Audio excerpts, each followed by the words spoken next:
అన్నా అది అది అది కత్తి మహేష్ స్టార్ట్ అయింది. ఎస్, పాపం కత్తి మహేష్తోనే స్టార్ట్ అయింది. అవును, ఎందుకంటే ఆయన ఒక టీవీ స్టేషన్ లో గిట్లనే విశ్లేషించి రాముని రిలేటెడ్ ఏదో అన్నాడు నాకు. అవును అవును అవును, రాముని గురించి మాట్లాడండి. అవును, వాళ్ళకి యేసయ్య దేవుడు అని చెప్పుకుంటే ఏ సమస్య లేదు. అది కూడా అట్లా కూడా అనిపిస్తలేదు, ఎందుకంటే మిగతా పాస్టర్లు అయితే వాళ్ళు ఏమి అనలే కదా రాముని. అవును, కాబట్టి అంటే వాళ్ళకి హిందుత్వ దేశం చేయాలంటే అన్య మతస్థులు ఉండకూడదు, అంతే. అవును, అది ఎవరు చెప్తున్నారు ఈ డైరెక్షన్ అంటే పార్లమెంట్ ఓపెనింగ్ కి ఎవరైతే మఠాధిపతులు చిన్నజీర్లు రాధా మనోహర్లు వచ్చారో they are driving all the policy making under BJP government. Yes yes yes అన్న. అవును, పార్లమెంటు ఓపెన్ చేసినప్పుడు కూడా మనం అదే ధర్మం చూసాం. అక్కడ ఉన్నటువంటి ఎవరైతే దైవత్వాన్ని హిందుత్వ ధర్మాన్ని మోసే వాళ్ళరో వాళ్ళందరూ కూడా వాళ్ళతోనే ప్రారంభించడం జరిగింది. ఒక దేశ ప్రథమ పౌరులు లేకుండానే చేయడం జరిగింది. ఎంత బాధాకరం అంత బాధాకరం. రాజ్యాంగానికి లోబడి పనిచేయాల్సినటువంటి పార్లమెంటరీని ఆ పార్లమెంట్ కూడా ఆ పద్ధతిలో ప్రారంభం కాకపోవడం అదొక పెద్ద చర్చ కూడా దారితీసింది. నిన్న కూడా రాహుల్ గాంధీ కూడా ట్వీట్ చేసిండు, క్రైస్తవ సమాజము చాలా జాగ్రత్తగా ఉండండి, క్రైస్తవ సమాజ ఆస్తులన్నీ జప్తు చేసేటువంటి ప్రయత్నం చేస్తున్నారు, దాడులు చేస్తారు, భయంకర కుట్రలు చేసేటువంటి ప్రయత్నం చేస్తున్నారు కూడా రాహుల్ గాంధీ గారు కూడా ట్వీట్ చేసి ఏం చెప్పాలనుకుంటున్నారు? మనము అంటే ఈవెన్చువల్లీ వాళ్ళ గోల్ ఏంటంటే ఒక వెనకటి లెక్క అందరినీ పేదోళ్ళని చేసి వాళ్ళు ఏమంటారు ఆర్య బ్రాహ్మణులు మాత్రమే పైన ఉండాలని అదొకటి కాన్సెప్ట్. రెండోది ఏంటంటే ఇది పూర్తిగా సంపూర్ణంగా ఇంప్లిమెంట్ చేయాలంటే వాళ్ళ మనధర్మ బాబాసాహెబ్ అంబేద్కర్ గారు రాసిన రాజ్యాంగాన్ని తీసేసి వాళ్ళ ఆర్యులు రచించిన లేకపోతే తీసుకొచ్చిన ఆ పరిచయం నుంచి ఆ యొక్క బ్రాహ్మణుడు పైన ఉండాలనే కాన్సెప్ట్ ఉన్న మనధర్మ శాస్త్రాన్ని పూర్తిగా ఇంప్లిమెంట్ చేస్తారు ఈవెంచువల్లీ. మొన్న 400 సీట్లు వచ్చినా చేసేవారు. కాబట్టి దీనికి కౌంటర్ ఏంటంటే ప్రజల్ని ఎడ్యుకేట్ చేయాలి, మనందరము ఐకమత్యంగా పోరాటం చేయాలి. అన్న థ్యాంక్ యూ సో మచ్ అన్న, ధన్యవాదాలు అన్న. ఫైనల్గా కామెంట్లో అడుగుతున్నారన్న, రాజా బోడా గారు ట్రంప్ దగ్గరికి తీసుకెళ్లే ప్రయత్నం చేయమని. అన్న మిమ్మల్ని ఏదైతే ఇష్యూ ఉందో అమెరికాలో ఉన్నారో మీరు అందరూ కూడా తెలిసిన సందర్భమే. ఇప్పుడు కూడా కేఏ పాల్ గారు కూడా ట్రంప్తో కూడా ఫోన్ మాట్లాడిన సందర్భాలు ఉన్నాయని చెప్తున్నారు. కేఏ పాల్ గారు కూడా దీన్ని సీరియస్గా తీసుకొని అక్కడ అమెరికాలో ఉన్నటువంటి కొంతమంది ఏదైతే మేధావులు ఉన్నారో అడ్వకేట్స్ని కూడా అక్కడ కూడా చర్చ జరుగుతున్నటువంటి ప్రయత్నం చేస్తున్నారు. అమెరికాలో కూడా పెద్ద ఎత్తున కూడా చర్చ జరుగుతున్నారు. ఇప్పుడు ఉన్నటువంటి క్రైస్తవ సమాజం అంతా, ప్రపంచవ్యాప్తంగా ఉన్నటువంటి క్రైస్తవ సమాజం అంతా పాస్టర్ ప్రవీణ్ పగడాల విషయంలో స్పందిస్తున్నారు. ఇంటర్నల్గా కూడా పెద్ద ఎత్తున కూడా కేసులు వేసేటువంటి ప్రక్రియ కూడా జరుగుతుంది. మీకు తెలిసిన ఇంటర్నల్ అసలు ఏం జరుగుతుంది ట్రంప్ విషయానికి, ఈ పాస్టర్ ప్రవీణ్ పగడాల విషయంలో ఏమైనా స్పందించేటువంటి క్రమం ఉందా? క్రైస్తవ సమాజమే ప్రపంచవ్యాప్తంగా చాలా వరకు జనాభా ఉంది, ఏ విధంగా దీన్ని చూడగలుగుతారు? వాళ్ళు కొంతవరకు ప్రెషర్ తేగలుగుతారేమో కానీ వాళ్ళు అంతకు మించి, ఎందుకంటే వాళ్ళ దేశం గురించి, వాళ్ళ వ్యాపారాలు, వాళ్ళ ఇంటర్నేషనల్ ఇప్పుడు చైనాని ఎదుర్కోవాలంటే వాళ్ళకి భారత మద్దతు కావాలి.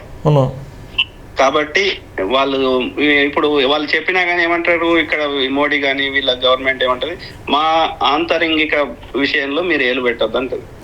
You don't question our sovereignty and our administration అంటారు. గతంలో మాట్లాడేవారు ఐక్యరాజ్య సమితి కానీ అమెరికా ప్రెసిడెంట్ కానీ, కానీ లాస్ట్ 10 years నుంచి వాళ్ళని మాట్లాడిస్తలేరు.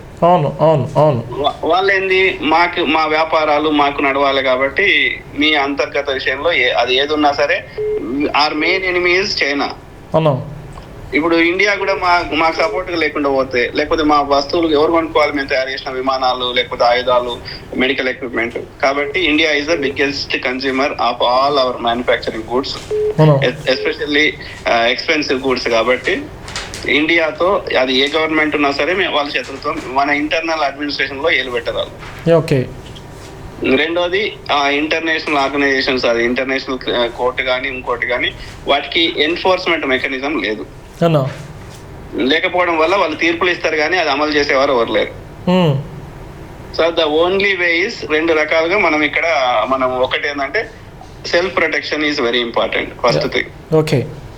రెండోది ప్రజల ఐకమత్యంగా ఒక జేఏసీ లాగా కార్యాచరణ లాగా ఏర్పడి ప్రతి రోడ్ల మీదకి వచ్చి కొట్లాడడం, ప్రజల్ని ఎడ్యుకేట్ చేస్తూ కొట్లాడమే, అదొకటి మాట. అది రెండోది ఏమంటే ఇన్ ద లాంగ్ రన్ నిజమైన మార్పు జరగాలి, అన్ని రకాలుగా ఏది అణచివేయబడిన వర్గాల వారు అన్ని విధాల సమానంగా ఈక్వల్గా అన్నిట్లలో ఉండాలంటే ఫస్ట్ ఎడ్యుకేషన్ రావాలి ఫస్ట్, రెండోది ఆర్థికంగా ఎదగాలి. ఎస్ అన్న. అప్పుడే మనము న్యాయవాదులను పెట్టుకోగలుగుతాము, వాళ్ళతోటి సమవుజ్జిగా పోరాటం చేయగలుగుతాం. ఎస్. మనం బలహీనలో ఉండి వాడు కొడుతున్నాడు అంటే వాళ్ళ బలవంతుడు కొడుతూనే ఉంటాడు. ఎస్. ఐకమత్యంగా ఎడ్యుకేషన్ చేస్తూ ఐకమత్యంగా ఒక కార్యాచరణతో పోరాటం చేస్తే మనది మనం కాపాడుకోగలుగుతాం. ఎస్ అన్న. ఎస్ అన్న. అది అన్న థ్యాంక్ యూ అన్న, చాలా వాల్యుబుల్ సమయం ఇచ్చారు మాకు. 30 నిమిషాలు సుదీర్ఘంగా 28 నిమిషాలు కూడా మాతో మాట్లాడలు.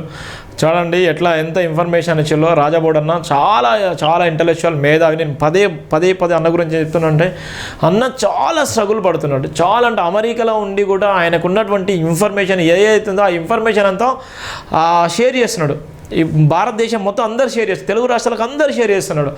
అందరి ప్రమాదాలు నెట్టవేయబడుతున్నారు, ఒక మతాన్ని చంపేస్తున్నారు, మానవత్వాన్ని చంపేస్తున్నారు, మనుషులను చంపేస్తున్నారు, మీ అందరికీ కూడా థ్రెట్ ఉందని చెప్తున్నారు. ఇక్కడ ఉన్న తెలుగు రాష్ట్రంలో ఉన్న క్రైస్తవ సమాజమా, కోట్ల మంది జనాభా మీరు ఇప్పుడైనా మీరు ప్రశ్నించకపోతే, ఇప్పుడైనా జేఏసీ ఏర్పడకపోతే రాబోయే రోజులు మీ హక్కులు కూడా అందించిపోతే అని చెప్తున్న సందర్భంలో థ్యాంక్ యూ సో మచ్ అన్న. ప్రత్యేక ధన్యవాదాలు అన్న. జై భీమ్ అన్న. Thank you brother. జై Bhim to all my brothers, sisters and friends. Thank you అన్న. Thank you. God bless all. Thank you అన్న. థ్యాంక్ యూ అన్న. థ్యాంక్ యూ అన్న. Thank you. Take care. Bye. Yeah. మనం రాజాబోడ్ అన్న అనేకమైనటువంటి విషయాలు చెప్పిండు. 103 మంది పాస్టర్లకు థ్రెట్ ఉంది. 103 మందిలో 7 మెంబర్స్ పాస్టర్లకి వెంటనే ఏదైతే ప్రవీణ్ పగడాల విషయంలో జరిగినటువంటి కుట్రనే 7 పాస్టర్లు అయితే అత్యంత తొందరగా కూడా వాళ్ళని కూడా కిల్లర్ చేతిలో చంపేస్తున్నటువంటి నేపథ్యం ఉంది. దాంట్లో చాలా వరకు పాస్టర్లు ఏదైతే పేరు మోసినటువంటి పాస్టర్ల ప్రమాదం ఉందని చెప్తున్నారు. దానికి సంబంధించిన డైరెక్షన్ కేంద్ర ప్రభుత్వం ఇచ్చిన డైరెక్షన్లోనే రాష్ట్ర ప్రభుత్వాలు ఏ విధంగా ఉన్నారో ఎంపీల డైరెక్షన్లో జరుగుతున్న నేపథ్యం ఉంది. చాలా జాగ్రత్తగా ఉండండి క్రైస్తవ సమాజమా.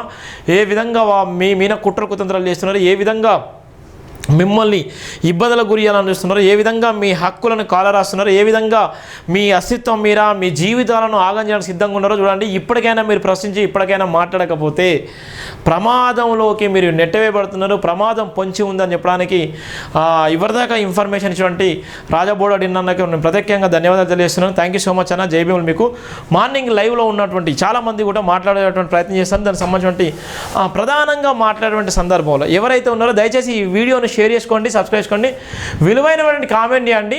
కామెంట్స్తో పాటు నేను ఏదైతే చెప్తున్నానో ఈ వీడియో చాలా వరకు మీరు చూసినట్టయితే నేను చెప్పగలుగుతాను. చాలామంది డిస్కషన్ చేసుకోవాలి. చాలామంది వేల మంది ఈ లైవ్ని షేర్ చేయండి. లైవ్ను వేల మంది షేర్ చేసినట్టయితే మనం మాట్లాడేటువంటి క్రమం కూడా చేస్తున్నాం. దయచేసి ప్రతి ఒక్కరు కూడా షేర్ చేయండి. మీకు విలువైనటువంటి కామెంట్స్ చేయండి.